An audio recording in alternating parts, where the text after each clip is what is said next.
In the middle of the luxurious hall at the heart of John Global Company, its owner sat at the center of the table, discussing his new project with his partner Park, his beloved girlfriend and cousin, whom he considered the closest and most trusted employee in the company. They were joined by several other staff members.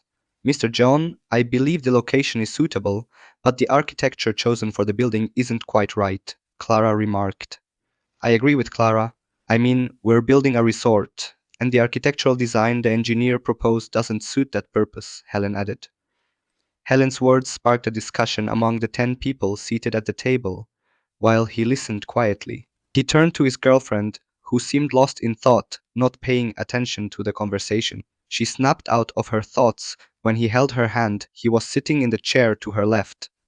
She looked up at him as he subtly asked with his eyes what was going on. She gently shook her head, then returned to listening before finally joining the discussion. I actually think the architecture is beautiful.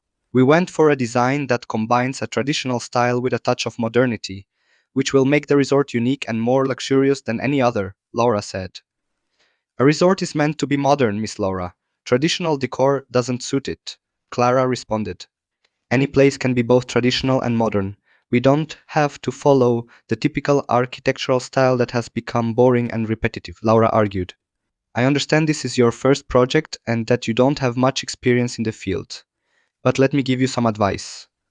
Things don't always go as we imagine. Reality is different and success isn't guaranteed, Clara replied. First, I'm not here to receive advice. Second, yes, this is my first project, but that doesn't mean I'm not good at what I do. I was Mr. Park's assistant on many projects, and I don't think I need to go over my resume with you. You're just an accountant here, and your job to listen and provide input, not to pass judgment. Laura responded firmly. And it seems you're not the type to accept advice or opinions either, Clara said. That's right, I'm not, Laura replied with a fake smile, trying to suppress her frustration. And Clara began again. I think this meeting ends here. As agreed, the architectural design will remain as Laura decided and will not be changed. Also, Clara, we're here to exchange opinions, not to judge one another, he interrupted. John spoke with a deep, commanding tone, cutting Clara off as he noticed his girlfriend's mood souring and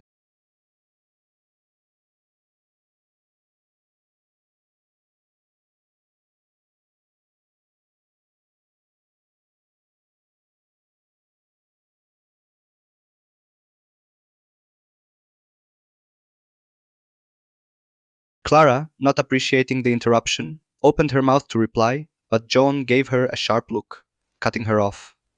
She had no choice. She was an employee, and he was the owner's son. Although she had been working in the company for years, she didn't have the right to go against his decisions. She remained silent with a frown. Laura couldn't help but feel satisfaction at the sight. She didn't like Clara, and the same went the other way around.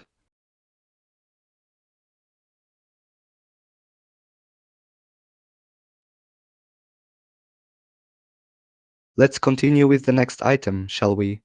Helen tried to divert the attention away from the tension. She had noticed how Laura's knuckles were turning white as she tightly clenched pen in her hand. Everyone agreed, and the meeting proceeded with other topics. The whole time, John couldn't help but notice how agitated and frustrated his girlfriend was, so he continued holding her hand, silently trying to ease her mind.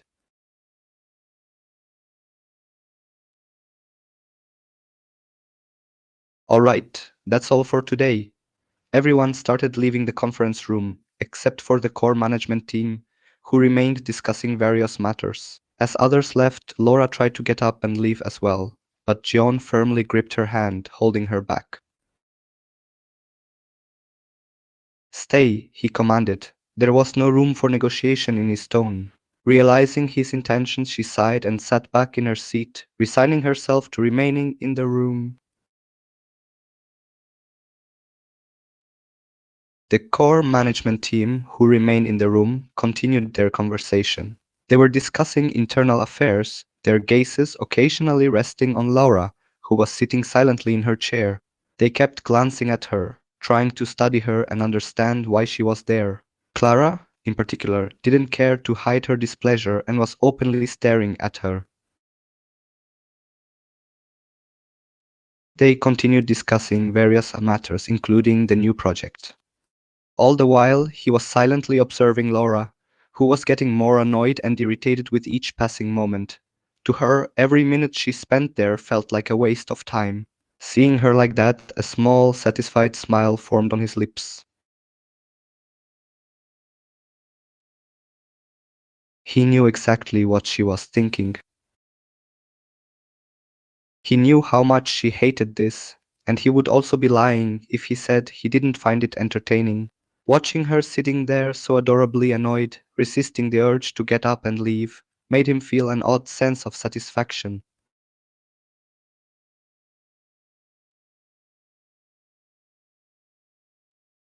He sat there, waiting patiently, observing the way she fidgeted and sighed every minute. It was like watching a stubborn child trying to hold back from throwing a tantrum. The entire scene amused him, his gaze fixated on her the whole time, waiting for the moment she would finally snap.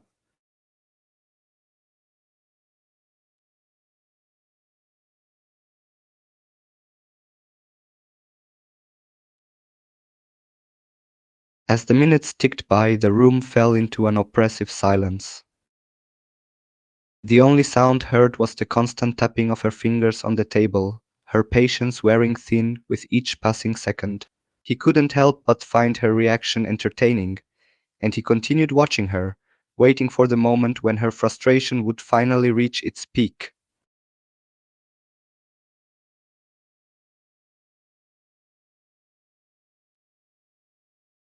As usual, Laura left Park's company, but stopped when she heard Helen calling her from behind. She turned around with a light smile as she saw Helen approaching with a bright grin. "How are you, Laura?" Helen asked. "I'm good. I didn't think you were at the company today," Laura replied. "Oh, Mr. Park just called me in for something important," Helen explained. Are you sure it was important?" Laura said with a teasing smile, noticing Helen's blush and the nervous energy in her posture. "Why do you say that?" Helen asked, flustered. "Nothing, sweetheart. I'm just teasing you." Laura laughed gently as they both walked toward the company entrance, chatting casually. Laura paused when Helen spoke again. "Are you busy right now?" Helen asked. "No, I'm just heading home," Laura replied. "How about coming with me to my grandmother's house? I told her about you, and she asked me to bring you over." "She'd be so happy to meet you," Helen said. "What did you tell her about me?" Laura asked. "I told her you're the girlfriend of my cousin, her grandson. She got really excited to meet you," Helen said with a smirk. Laura smiled shyly, trying to hide her nerves, while Helen looked at her playfully and said, "Now it's my turn to embarrass you, girl. Come on. I'm staying over at her place tonight anyway." "But, who told you that 𝐏𝐚𝐫𝐤&𝐉𝐚𝐬𝐬𝐢𝐧𝐞 and I are dating?" Laura asked. "Even if you two haven't said it out loud, everyone already knows and can feel it between you. So, are you coming or not?" Helen grinned. "All right. But please don't embarrass me in front of her," Laura said. "Don't worry. My grandma is the sweetest person you'll ever meet," Helen reassured her. "Seems like she takes after her grandkids," Laura teased. "Are you saying your boyfriend is sweet?" Helen smirked. "Very," Laura laughed.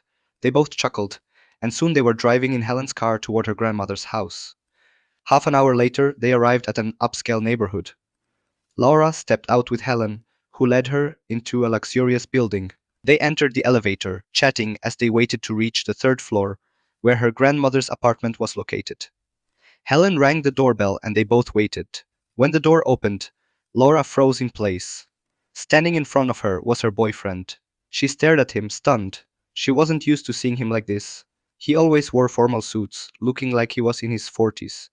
Now he stood before her in white shorts and a black shirt, looking far more handsome than usual, sipping cold coffee. His heart raced as he looked at the woman he loved, completely unprepared for the.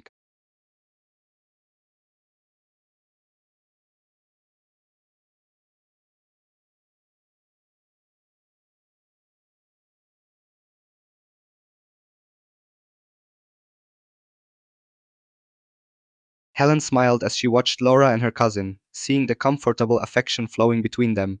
She chuckled softly before breaking the silence. "It's so obvious you two are a couple. You seem inseparable," Helen teased with a smirk. He laughed softly against Laura's neck, his breath warm against her skin. He lifted his head, turning to Helen with a playful grin.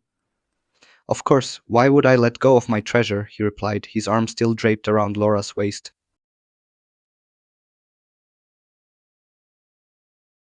Oh, you really are a cheesy romantic one, aren't you? Helen said, still grinning.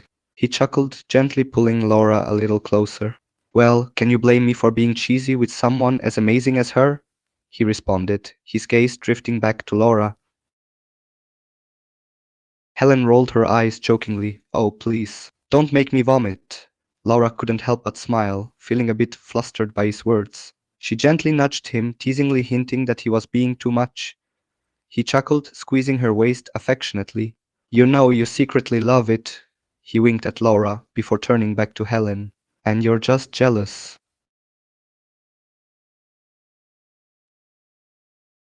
Helen scoffed, pretending to be offended. Jealous? Me? I'm not the one clinging to someone like a koala. He laughed loudly at her retort, the sound filling the air. Laura couldn't help but laugh also. Oh, come on, it's called showing affection, he replied, his arm still holding Laura close. Helen shook her head, still grinning. Ugh, I can't deal with your lovey-dovey stuff right now. Go be gross somewhere else. He smirked, tilting his head to Laura. You hear that? We should find a private place to be gross.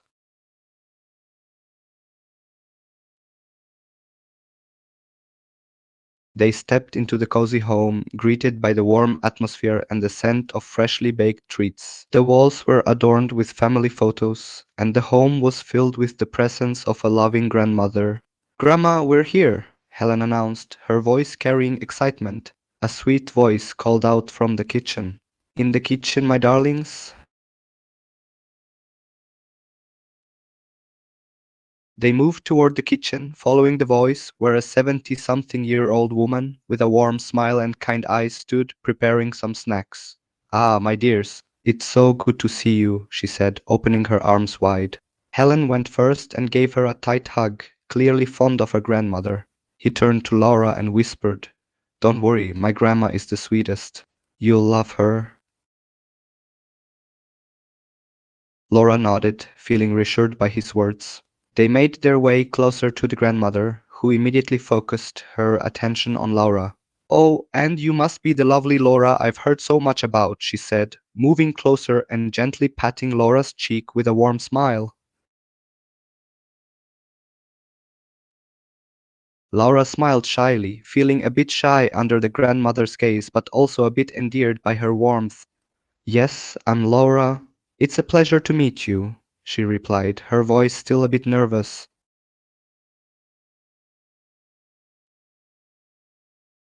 The grandmother chuckled warmly and took Laura's hand, leading her to the kitchen table. She made her sit down while she sat beside her. I'm glad to finally meet the girl who has captured my grandson's heart. He's been keeping you a secret for too long, she said, still holding Laura's hand and giving her a sly smile. Laura blushed again under the grandmother's attention, feeling like a bashful teenager. She chuckled softly as the grandmother's words. Has he been talking about me? Laura asked, glancing in his direction. The grandmother chuckled and nodded her head. Oh yes, my dear. He's been quite smitten and couldn't help but mention you whenever we talk. He's always been the reserved one, so I knew it was something special when he started gushing about you.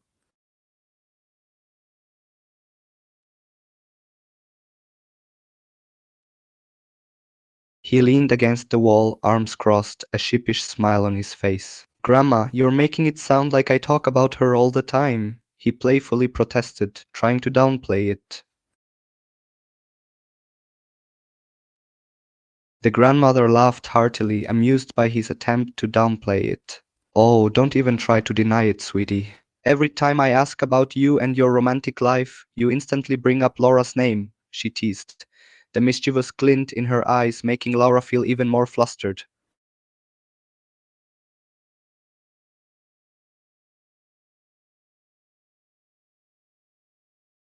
She snapped out of her thoughts when Jungkook held out a piece of cake to her lips. She smiled and took a bite, gazing at him with love as he looked at her the same way. He took the next piece and asked, "What's on your mind, my love?" "Nothing really. I was just thinking that would have missed such a beautiful moment if I had turned down Helen's invitation. See? I told you my grandma is incredibly sweet. And the whole evening got even better with your presence. And, of course, my amazing cake," Helen said with playful pride. Her grandmother laughed, and he chimed in. "Grandma made 4 cakes, and you're bragging about the one she left on the table? Are you denying it's delicious? You ate 3 slices yourself. I've always told you I'm the best at making berry cake," Helen boasted. Her grandmother gasped in shock, and he suddenly froze. "Wait, this is made with berries?" the grandmother asked, stunned and worried. "Yeah. Why? What's wrong?" Helen replied in confusion. Panic set in as he began coughing violently, grabbing a water bottle and drinking it in one go. "He's allergic to berries. Didn't you know that, Helen?" the grandmother exclaimed. "What? I really didn't. Are you okay, Oppa?" "I thought you'd all taste the berries," Helen said, horrified. Laura watched him in alarm, then turned to he as his coughing worsened and he clutched his throat. She rushed to his side, noticing how flushed his face had become. "Baby, are you all right? You ate too much of it." I I can't breathe," he choked out, his voice weak and strained as he struggled to control his breathing. Fear surged through her as she pulled him toward her, eyes darting to his grandmother, who rushed off to find something that would ease his pain. "Should we call an ambulance?" "No, I'll be fine," he gasped, resting his head in Laura's lap as her hands began to tremble with fear. "Hold on, sweetheart, I'll be right back," his grandmother called out, disappearing into her room. Laura placed a trembling hand on his cheek, speaking to him with deep concern. "Keep your eyes open, please, love. Don't scare me like this. You're going to be okay." He mumbled weakly, his breath growing faint, just as his grandmother returned and grabbed his arm. She quickly administered an injection, then removed it gently. "The pain will subside soon, my dear. Just hold on," she said as she caressed his face, now unconscious. Laura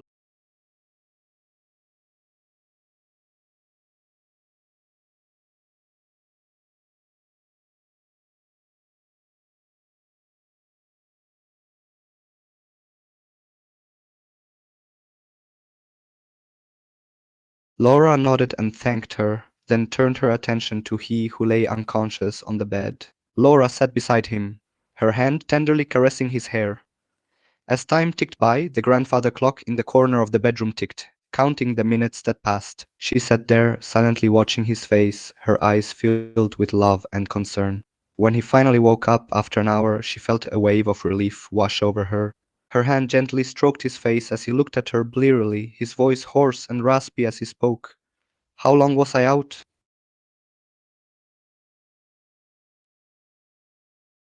"Nearly an hour," Laura replied, her voice filled with worry. She looked at him intently, her eyes filled with concern as he groaned and sat up slowly. "That long?" "I feel so weak," he mumbled, taking a shaky breath. Laura helped him sit up and placed a pillow behind his back. "It was kind of scary, you know." "You were struggling to breathe," she said softly, her hand gently stroking his arm.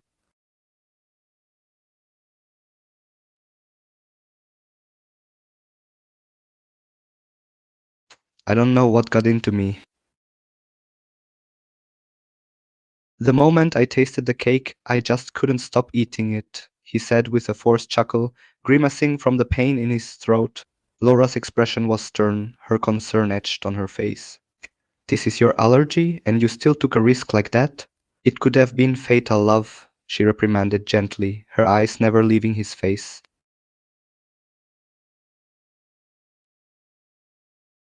I know. It was stupid of me," he admitted with a remorseful sigh. "But that cake was just so damn good. I couldn't resist." Laura rolled her eyes, a mix of annoyance and relief flickering in them. "You need to be more careful, you know?" She chided him, her voice a blend of worry and frustration. "You can't be so reckless with your health."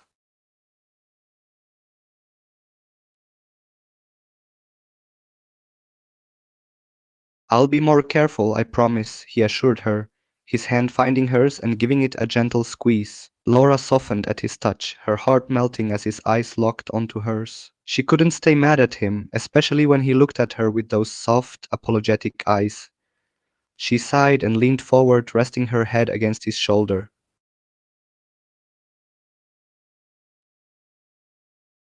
You really scared me, she murmured softly, her voice tinged with emotion. I thought I was going to lose you. He wrapped his arms around her, holding her close, and whispered, I'm sorry, my love. I didn't mean to scare you. They stayed like that for a moment, finding comfort in each other's presence. He gently ran his hand through her hair, his fingers tangling in the soft strands.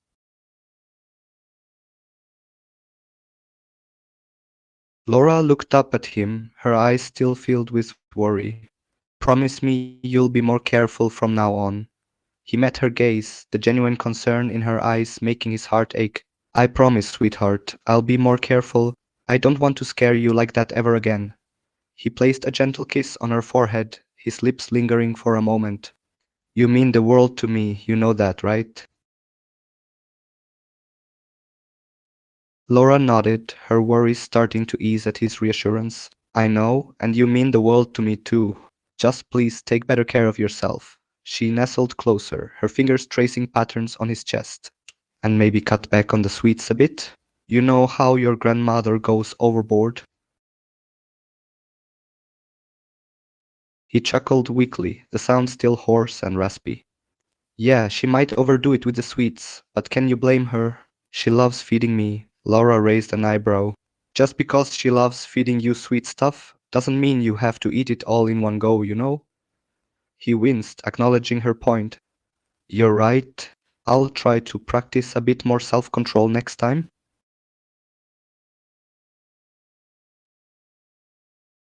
Laura smiled softly, her hand finding his and lacing their fingers together. Good. Because I want to keep you around for a long time, and I can't do that if you're stuffing yourself with sweets all the time. He laughed, the sound still strained but genuine. Message received. Love. I'll find better ways to satisfy my sweet tooth. Like fruit, maybe? She suggested, her tone gently teasing. He faked a look of disgust. Fruit? Seriously? That's not the same as cake, you know? Laura playfully smacked his arm. Hey, don't underestimate the power of fruit. It's sweet and good for you, unlike those sugary cakes. He feigned a dramatic sigh. Fine, fine. I guess I'll have to learn to appreciate fruits a bit more. But only if you agree to bake me some healthy treats sometimes. Laura shook her head, amused by his request. Healthy treats, huh? And what kind of treats do you have in mind, love? He thought for a moment, a mischievous glint in his eyes. How about some homemade granola bars with dark chocolate chips? Laura raised an eyebrow, a smile playing at the corner of her lips. Granola bars? Aren't those quite the health-conscious choice coming from you?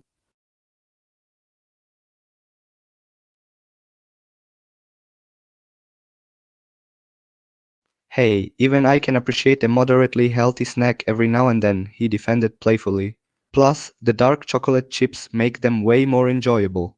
Laura couldn't help but laugh. Of course, the dark chocolate is the deal breaker. I suppose I can whip up some granola bars for you, but only every now and then, mind you. Deal, he said, a satisfied smile on his face. And hey, I'm sure we can find other ways to satisfy my sweet tooth too. Any ideas, love? Laura pretended to think for a moment, tapping a finger against her chin. How about fruit salad with a touch of honey for sweetness? He groaned dramatically. Fruit salad? Seriously? I thought we agreed on fun treats, not rabbit food. Laura pinched his arm playfully. Hey, fruit salad with honey is delicious. And honey has health benefits, you know. He rubbed his arm, feigning pain. Oh, I know. But I have my standards, love. She rolled her eyes affectionately. Your standards involve shoving cakes and sweets down your throat, I know. But maybe we can compromise and find a balance between fun treats and healthier options.